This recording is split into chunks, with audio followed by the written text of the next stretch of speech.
I learned something more. And what I see is a country that's very committed to the future, is thinking about the future, and is willing to embrace the future. And see all the people here, it's certainly an affirmation of that fact. My talk is going to be on Crypto 2, autonomous tokens, and I'm going to talk about the next generation of crypto tokens and blockchain and where it's evolving. A little background on myself. For the last 2 decades, I've been at Harvard and MIT. My background is in artificial intelligence and linguistics. Originally, I've done a number of startups, but my recent focus has been on creating new kinds of regulatory frameworks, institutional frameworks that are digital. And what happens when we go to a fully decentralized world? How do we govern that world? How do we create transparency in that world? How do we create accountability? How do we protect privacy? How do we create new forms of value? And what's happening so much now is that the arrival of Bitcoin and Ethereum and the whole cryptocurrency world, or crypto tokens, has opened up a door on how to redesign, rethink society in a fundamental way. What I like to do is take a little look at it. I've got a lot of slides, going to go pretty fast to get through them, to have a look at it, what the points I want to make here. And one of these is when people talk about the blockchain, they think of the blockchain. I think what you're going to see is an internet of blockchains, a network of networks. You're going to get interoperability, and I'll talk about that a little bit. And the other idea is that tokens themselves are just not static things. This is where the convergence of AI and cryptography comes together to create smart tokens that themselves are adaptive, and there are new ways of creating value and preserving value, and that has real implications for how we think about regulation. And another, I think, massive trend is that we're breaking down the normal boundaries of nation states and creating these global networks. And how do we create sort of a supernatural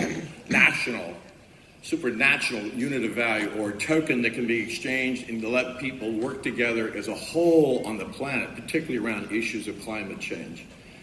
And then the other concern is how do we have appropriate regulatory format? The previous speaker talked about needs of change or thinking and regulation. I couldn't agree more. There's a way in which you can under-regulate or over-regulate, but there may be ways in which you can use the technology to regulate, and that means what I call provable protocols, and I'll just allude to that. But just go back in time a little bit to see where we've been in terms of the currency markets and how markets work. They've always had bubbles. They've been susceptible to bubbles. If they're like a runaway system, they inflate and they collapse. It's something that's sort of been endemic to how human beings organize their economic life. And it actually, we go back in time and say, where did the stock market come from? Where did the central banks come from? They have really humble origins in the sense that they're tally sticks. They're stocks that you niche and you exchange among people in order to verify a transaction. The Bank of England itself was a result of a failure of the English financial system after the Treaty of Westphalia, in which they got together a small group of private bankers in order to help the king finance the navy. So these are sort of the origins of our financial system. And if you look at the New York Stock Exchange, it was really what they called Buttonwood Agreement. It was a group of people, 27 people, I believe, got together under a tree and they agreed to create an exchange. And now we've got the New York Stock Exchange. This is how it began. Another key component of any financial system is to have a unit of exchange that you can rely upon. It's verifiable. So obviously we talk about the gold standard, the silver standard, the metals, but there's a whole thinking that you need metals in order to verify a transaction. Gold is something to be trusted, but can we trust the content of the gold? Hence you say, what's the Troy ounces? We know a sayer can say this is what this coin is worth, this is what the silver is worth, this sterling pound. There's some authority that validates that unit of exchange. And we've done that with traditional metals. If we look at the markets right now, this is sort of a little odd slide, but what it shows is a visualization of scale. So on the far left, you have Apple. Here's the market cap for Apple. And then you have all other stock markets. And then you have the debt market. And then you have the size of gold. If you start to look at that, you see that there's a huge amount of debt. The global economic system has exploded. It has these very humble origins. It has exploded to the extent to which you started creating instruments to deal with some of the weaknesses of it. And one of these weaknesses is in the area of derivatives. And the derivatives, you have $660 trillion of derivatives, and with some people express up to 1.2 quadrillion. This is an enormous amount of exposure. Why does the financial system have that? Why do they have to create these derivatives? It's a way of workarounds in trying to create new ways of exchange and value within the constraints of the existing system. And it's sort of like I call a Rube Goldberg economy. Rube Goldberg was a cartoonist that would draw these very complex machines to do very simple things. So you have all these processes that are knitted together, that are wired together, that don't quite work, but it is the financial system. And with that, you have a lot of friction, you have a lot of uncertainty, you have a lot of cost. And what's happening is that software is eating the world. This is what Mark Andreessen said. And I think it's quite true, that everything is getting virtualized, everything is getting digitalized. And so we're creating new kinds of institutions, new way, accelerating the extent of speed in which we can do things. Everything is programmable. You can program it. And things are also hackable. So we're moving into this whole new space that creates a whole different set of constraints and opportunities in how we think of finance. Now this is a Japanese artist's interpretation of an augmented reality. And the point of this little video is that we're creating augmented digital overlays in our lives that complement how we do, augment what we do, and we're going to have to understand how that works in conjunction with the physical world.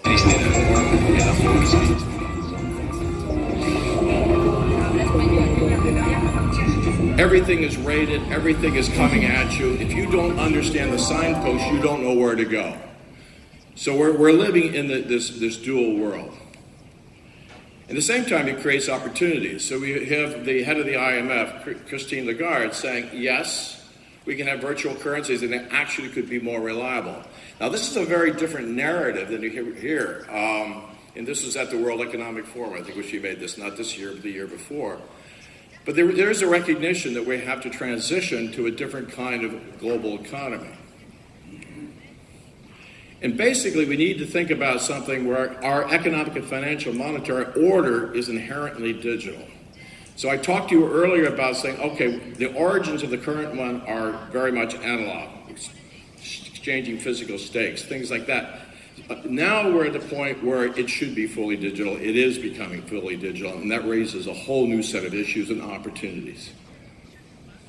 So I'd like to stop a little bit and say what some of those are, the key drivers of the token and blockchain ecosystem. When we think of what's shaping this, where do we expect this to go? What are the things that are really shaping it? And I'd argue the whole idea of autonomous, self-correcting, decentralized AI plays a very big role. Now, a lot of people don't appreciate this, why this is so important.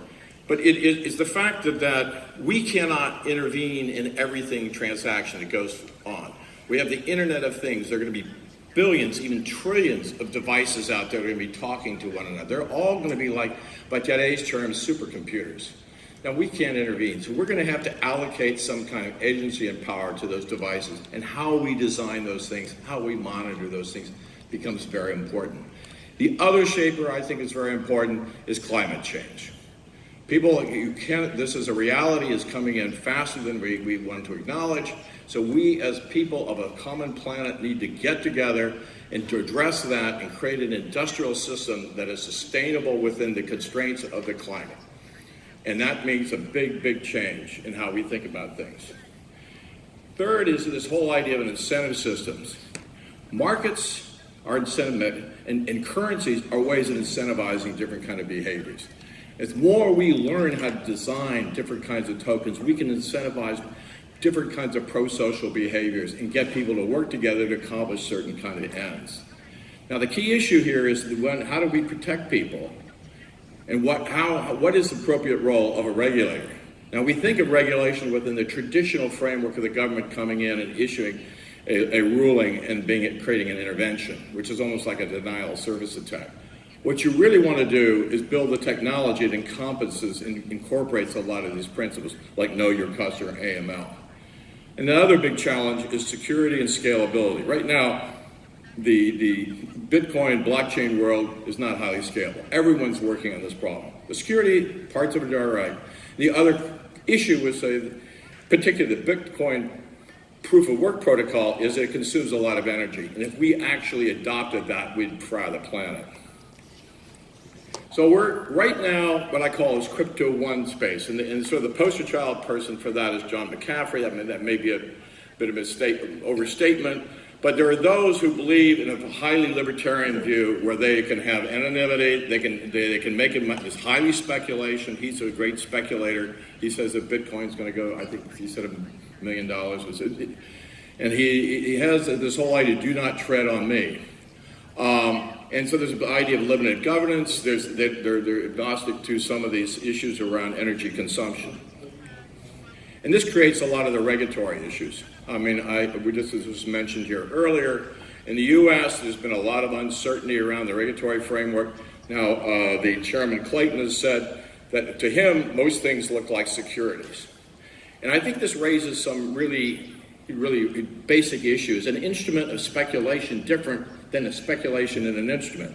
In other words, there is going to be risk associated with any kind of new investment, but it's not designed to create risk. And there are ways in which people can participate in a new economy and have that risk mitigated by technology in a reasonable sense, rather than be subject to the blind forces of market manipulation. And I think the point that I'd like to make here, in an adaptive and dynamic world, I talk about these dynamic algorithms, these adaptive smart tokens. Can you design in the security and the privacy into the token itself? And I think people are doing that. There are a number of tokens now. There are privacy tokens, KYC tokens. You can see this sort of process taking place where the protection is built into the technology. The second phase, and I use the Gavin Wood as sort of the face of this, and it could be a number of people, but he was CTO of Ethereum. Now he's gone on to start a company called Parity, and he started another open source group called the Web3 Foundation. It's also something called the Polkadot Protocol. There, the interest is creating an internet of blockchains, creating interoperability among blockchains. Not saying there's a single solution. They may even have different kind of consensus algorithms. They may do different kinds of public and private chains. All that can be interoperable. And it gives a great deal of flexibility, and you create a heterogeneous system. In my view, that's a much more robust and resilient way of going. And then the idea is that rather than be permissionless, in other words, you have to be identified to participate on the blockchain. My background and interest is through something we started to call the token commons, is you want to have a commons protocol. In order to have a commons protocol, you have to be identified, or you have the tragedy of the commons. Everyone's taking things for themselves and destroying the common good. So there are ways of building things that way. The other big issue that people now have, if anyone has traded Bitcoin or cryptocurrencies, is the whole customer experience, onboarding, security. It's a nightmare. And so one has to think about whitelisting, KYC, AML, how to protect your investment. I've been hacked several times. If you're fairly visible in the space, everyone wants to hack you. It's not a pleasant experience. But the idea is to do things, a new kind of governance, is what they call on-chain and off-chain governance. In other words, can I have built the governance mechanism into the protocol? So here are some of the Crypto 2 infrastructure tokens and protocols. There's one called Cosmos that represents an alternative to Bitcoin. The Sawtooth, which is something from Intel that has something called proof of elapsed time. Algorand is something Silva McKelly out of MIT. He's done a solution that's not so vulnerable to attack. Polkadot I mentioned before. So there are a number of these that are coming on board. And there's also the design. How do you design a stable token? And how do you create tokens that themselves are not subject to pump and dump?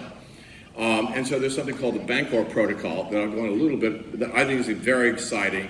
And then there's a project that we're involved in called Swytch, which is a token to accelerate the transition from fossil to sustainable energy. And the design of that token and that protocol is to maintain a stable value to incentivize the transition to more sustainable energy. The Bancor protocol is really particularly interesting in that it came out of the Bretton Woods Convention, a monetary conference in 1944. And it was an idea that was fashioned by John Maynard Keynes and Fritz Schumacher. And Fritz Schumacher, for people who are familiar with some of his work, is the architect of ideas of small is beautiful, appropriate technology.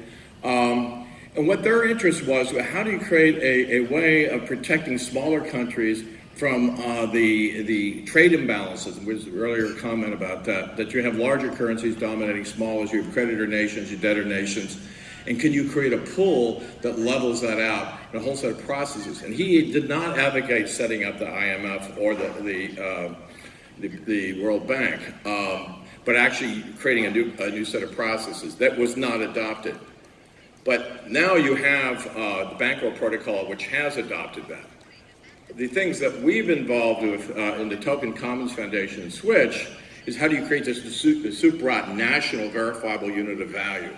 And that's a big mouthful. But what it means is how do you get everyone on the planet together to have a common set of incentives in order to reduce the carbon content of the atmosphere, and also create this new fourth industrial revolution. And it has to be at a global scale. And how can you mitigate these changes? And how can you create liquidity across different kinds of currencies? And I encourage you to look at the Bancor protocol as something that does that, and does it algorithmically so that you can actually trust what the assertions are, so you don't have to, with the verification of something is not dependent upon a human judgment, but is actually independently verifiable. So we use machine learning. We partnered with a group called Black & Veatch, which is one of the largest infrastructure companies, and they have an AI machine learning unit. It has an oracle that creates a global incentive protocol. And it allocates tokens, proof of production, proof that you made the transition from fossil to sustainable. It allocates those tokens where they have the biggest impact. So if you do that someplace like India or Africa where they use a lot of diesel fuels, you'll get more tokens. So it's a way of making everyone have a common interest in the reduction of pollution and the reduction of carbon in the atmosphere. Oops. So this is one of my favorite slides. This is an idea from Boston Dynamics, and it's an example of the next generation robot. And what's so interesting about this is someone from AI, I have to preface this, that AI systems have been very brittle. And if you can't, they break very easily. If you can't program for something you haven't seen beforehand, they can tend to break down. But there's a whole new set of protocols, a whole new set of technologies that come in that for autonomous vehicles and smart robots allow them to automatically adapt and adjust very complex inputs in order to preserve a certain state. Oops. And maybe we're not going to get the benefit of that. So, well, I guess that may not happen. The point of that video was that the robot did a backflip. It could do a backflip and catch itself. And what the point I want to make here is you have crypto currencies or tokens that are self-correcting. Where markets clear, and they clear around a price, and they can collapse and you have bubbles, so you can have a runaway system, you use this technology to stabilize it and have them stabilize themselves around a particular set of states that are really important. And so what we can do in this is what we do, and this is the MIT City Sciences Group. We start to model different scenarios, and particularly if we want to change transportation patterns in cities, and we want to see the effect of transition to shared rides or autonomous vehicles, we can model those effects, and then people can decide what they want to do, and they can come together and they change these physical representations to design an outcome that makes sense for them. So cities aren't just about housing, it's about how people interact, it's how they consume energy, it's the quality of life, it's their well-being. So we developed something that allows people to get together to model these in effects. And what we do then is use token designs in order to incentivize the different kinds of behaviors. So what this cityscope represents is different choices that people make in order to have well-being, to have easy mobility, to have housing patterns, mixtures of different generations. Different groups have different preferences. We can model that, and then we can issue tokens to incentivize those different behaviors. So I just end with the promise of crypto too. We're in a world that's going to be highly decentralized. And being highly decentralized, you're going to rely upon autonomous AI-based systems that themselves are going to be self-correcting. And you have ways of creating value without necessarily incurring debt. In other words, I can issue a token if someone does something that's of value, and I don't have to offset that with some kind of debt. And so there are different ways in which we think about markets and regulating markets that are very different.